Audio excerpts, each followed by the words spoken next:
Good morning dear students. आप सभी का इस एजुकेशनल यूट्यूब चैनल पर हार्दिक स्वागत है। प्रिय विद्यार्थियों, पिछले वीडियो में हमने मौर्यकालीन अर्थव्यवस्था के बारे में अध्ययन किया था और आज हम मौर्यकालीन कला के बारे में अध्ययन करेंगे। मौर्यकालीन कला के अंतर्गत जो बिंदु हैं उनमें राजप्रसाद, स्तंभ, स्तूप, गुहा विहार और लोककला आदि शामिल है। सर्वप्रथम हम मौर्यकालीन राजप्रसाद की चर्चा करते हैं। मौर्य काल में राजकीय कला का सबसे उत्कृष्ट उदाहरण चंद्रगुप्त का राजप्रसाद है, जिसका विस्तृत वर्णन इतिहासकार एरियन ने किया है।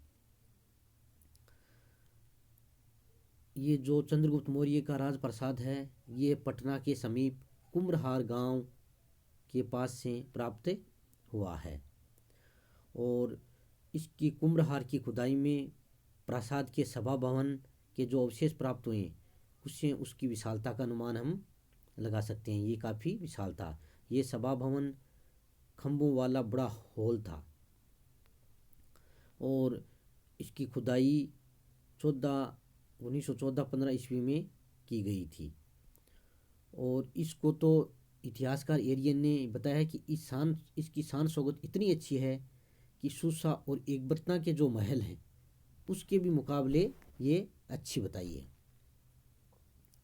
इस सभा भवन का फर्श और छत लकड़ी के थे। भवन की लंबाई 140 फुट और चौड़ाई 120 फुट थी। भवन के स्तंभ बलुआ पत्थर के बने हुए हैं और उनमें चमकदार पॉलिश की हुई है। फाइयान ने अपने शब्दों में इसका वर्णन किया, प्रशंसा की है कि ये महल मानवकृति नहीं बल्कि देवताओं द्वारा निर्मित है। तो इस प्रकार मौर्य काल में राजप्रसाद की उन्नति यानी उसके उत्कृष्ट विकास के हमें साक्ष्य प्राप्त होते हैं। और पटना के बुलंदी बाग क्षेत्र से भी मौर्यकालीन लकड़ी का महल भी मिला है।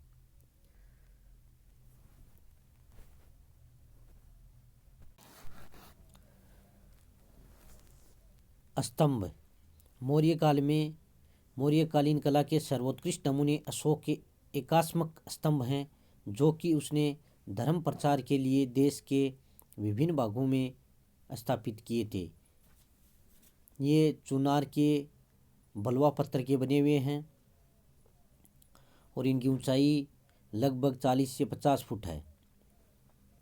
चुनार की खानों से पत्थरों को काट कर निकालना, शिल्पकला में इन एकात्मक खंभों को काट कर तराश कर वर्तमान रूप देना और इन स्तंभों को देश के विभिन्न भागों में पहुंचाना, ये शिल्पकला तथा इंजीनियरिंग कौशल का बहुत ही अच्छा उदाहरण है। एक बात तो विशेष रूप से ध्यान में रखनी है आपको कि सर्वप्रथम मौर्य काल में ही काष्ठ के स्थान पर यानी लकड़ी के स्थान पर पत्थर का प्रयोग शुरू हुआ। कॉम्पिटिशन एग्जाम्स में पूछा जाता है कि किस काल में कला में पत्थर का प्रयोग प्रारंभ हुआ था, तो मौर्य काल में। अशोक के जो एकात्मक स्तंभ हैं यानी एक ही पत्थर को तराश कर बनाए गए जो स्तंभ है वो एकात्मक स्तंभ कहलाते हैं। ये मौर्यकालीन कला के सर्वोत्कृष्ट नमूने हैं और इन पर चमकदार पॉलिश है।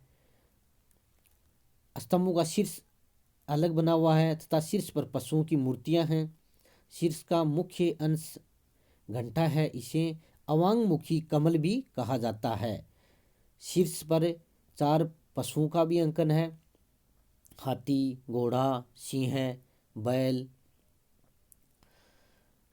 अशोक के अलग अलग स्तंभ पर अलग अलग पशुओं की आकृतियां भी हैं, लेकिन उनमें सर्वाधिक प्रसिद्ध यानी स्तंभों में सारनाथ का स्तंभ है, लोरिया नंदनगढ़ है, रामपुरवा स्तंभ है, वैशाली स्तंभ है, संकीसा स्तंभ है, सांची स्तंभ है।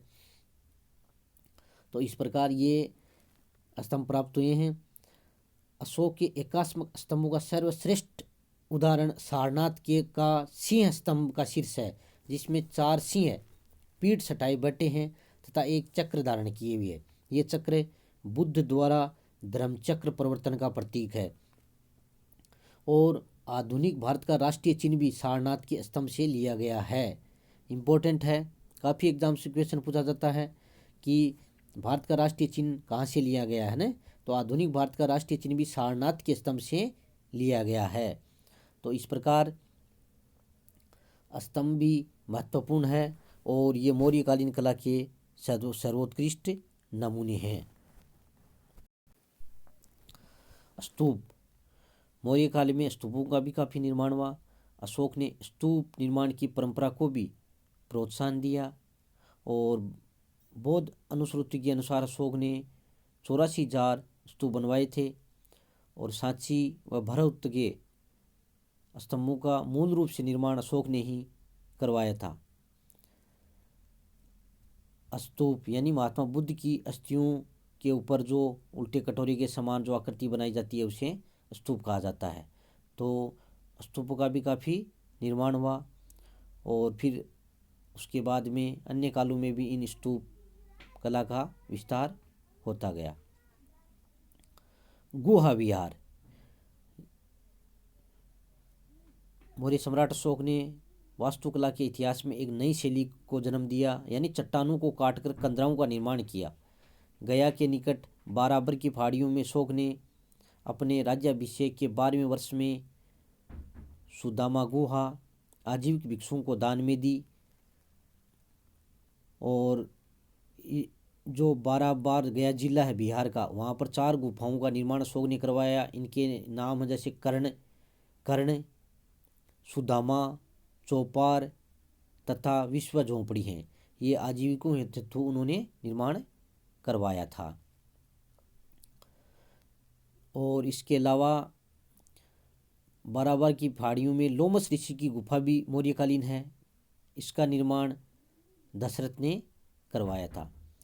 अशोक के पुत्र दशरथ ने भी नागार्जुनी पहाड़ियों में आजीविकों को 3 गुफाएं दी। इनमें गोपी गुफा, वापी गुफा और पद्धि गुफा महत्वपूर्ण है।